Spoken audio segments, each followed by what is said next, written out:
Today's reading will be from 1 Corinthians chapter 13, verse 8, and we will talk about how love is unending.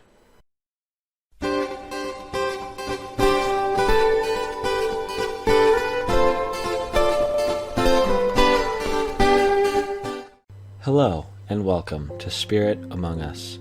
1 Corinthians chapter 13, verse 8. Love never ends. As for prophecies, they will pass away. As for tongues, they will cease. As for knowledge, it will pass away.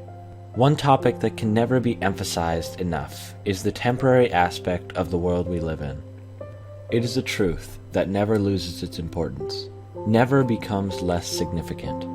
It is such an important truth to remind ourselves of because we forget about it.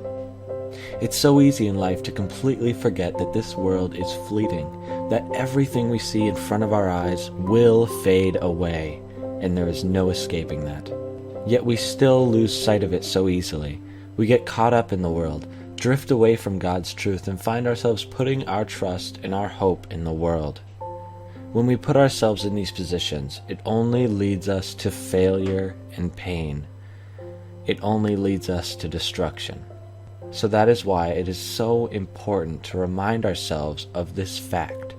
Prophecies, tongues, all knowledge itself, all will pass away. We find that truth here in this verse. We find the reminder that this world is fading away and is only temporary. But at the same time, we are reminded of the promise about love. Love never ends. Though everything else in the world, all of its promises will pass away, love never will.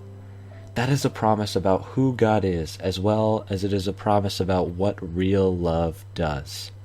Love from God never ends. And when we adopt that love, when we receive that love, He fills us with a love that is unending towards others.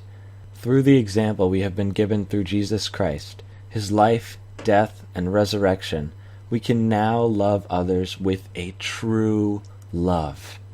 A love that, above all else, despite anything that happens, never ends. Spend time today in prayer, receiving the one perfect love from above, that you would be able to reflect to everyone around you a love that never stops loving. Thank you for watching, and God bless.